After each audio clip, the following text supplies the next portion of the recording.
Hello guys, जैसा कि आप सभी जानते हैं ये हमारा steno for all YouTube channel है। यहाँ बेसिक से लेकर एक्सपर्ट लेवल की आपको क्लास उपलब्ध करा रहे हैं। सभी 80 शब्द प्रति मिनट की गति के लिए तैयार हो जाइए। ये हमारी आनंद आशुलिपि मासिक पत्रिका की जो सीरीज चल रही है, अंक 2, प्रतिलेखन संख्या 13 और 14 है। आप हमारी वेबसाइट पर किसी भी गति पर डिक्टेशन प्राप्त कर सकते हैं, हिंदी या इंग्लिश किसी भी भाषा, जैसे 40 से लेकर 180 शब्द प्रति मिनट की गति पर। और उसके अपने दिए गए निर्धारित फॉन्ट के आधार पर आप उसको टंकण करने के पश्चात अपनी त्रुटियों का रिजल्ट प्राप्त कर सकते हैं। सभी तैयार हो जाएगा? रेडी?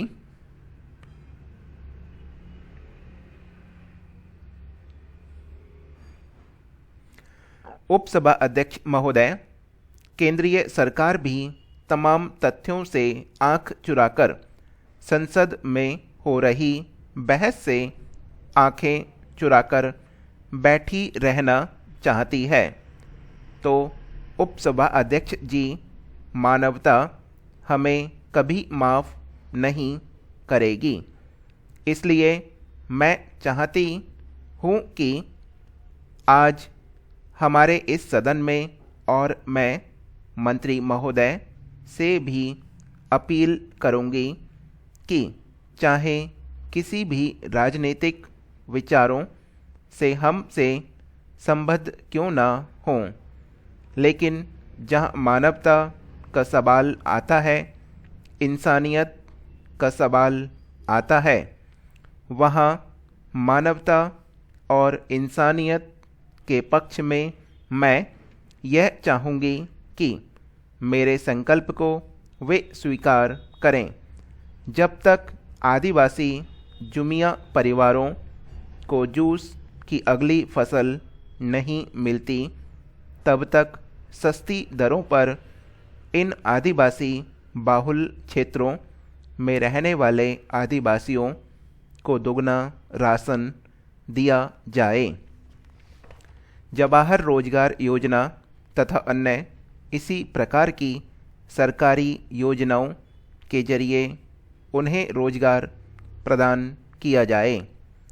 तत्काल दूर दराज के क्षेत्रों में राशन की दुकानों में राशन का पर्याप्त भंडार दिया जाए, ताकि बारिश के माहौल में राशन की अनुपलब्धता का बहाना बनाकर उन्हें राशन से वंचित न किया जाए। भूख जनित बीमारियों मसलन रक्तपेचिश और हैजा की तरह की महामारियों से बचाने के लिए सुदूर क्षेत्रों में चिकित्सा के व्यापक प्रबंध किए जाएं। उन सभी क्षेत्रों में पीने के पानी की उपयुक्त व्यवस्था की जानी चाहिए और चिकित्सा दलों को तत्काल भेजा जाना चाहिए। भूख से जान गंवाने वालों अथवा भूख जनित बीमारियों से पीड़ित परिवारों को तत्काल रोजगार और वित्तीय सहायता प्रदान की जाए।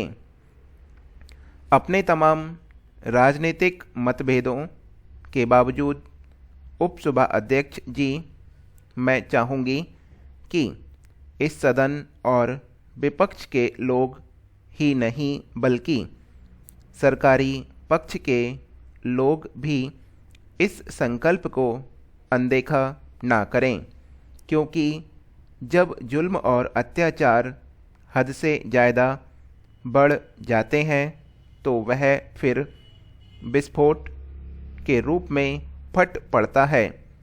और यही जुल्म और अत्याचार वह कच्ची ज़मीन तैयार करते हैं जहां उग्रवाद फलता फूलता है। इसलिए मैं अपने सरकारी पक्ष के लोगों से निवेदन करूंगी कि वे उग्रवाद के फैलने और पनपने का रास्ता तैयार ना करें। हमारे देश की एकता और अखंडता से ना खेलें। इस तरह की राजनीति करके बंगाली समाज आदिवासी समाज में फूट डालने की राजनीति ना करें। औपनिवेशिक साम्राज्यवादियों ने फूट डालो और राज करो की जो नीति अपनाई थी, कांग्रेस ई आदि आज यहाँ पर नीति अपना रही है। उपसभा अध्यक्ष महोदया, इसी रिपोर्ट से आगे एक और टिप्पणी की गई है। विकास की अवधारणा में हमने पश्चिमी देशों के विकास का रास्ता आदर्श मान लिया है। इसी सोच में इस ओर ध्यान नहीं दिया गया कि पहली और दूसरी दुनिया के विकास के लिए तीसरी दुनिया का कूड़ेदान बनाना जरूरी था। उसी सिलसिले में तीसरी दुनिया के लिए चौथी दुनिया का कूड़ेदान चाहिए। आज हमारे देश में हिंदुस्तान बड़ा कूड़ादान बन गया है। आयुक्त ब्रह्मदेव की यह टिप्पणी बड़ी कड़वी है, लेकिन टिप्पणी भले ही कड़वी हो, बात भले ही कड़वी हो, लेकिन यही यथार्थ है। यही हमारे समाज की सच्चाई है। लेकिन मैं चाहूँगी कि आज त्रिपुरा में जो भयावह स्थितियां हैं, इनको देखते हुए क्या त्रिपुरा की सरकार हाथ पर हाथ धरे बैठी रह सकती है? महोदया, इस रिपोर्ट में यह कहा गया है कि इज्जत की ज़िंदगी जीने के लिए उचित व्यवस्था और उपयुक्त वातावरण के मामले में हमारे देश में आज की हालत बड़ी ही चिंताजनक है। हमारी व्यवस्था में ध्रुवीकरण बहुत तेजी से हो रहा है।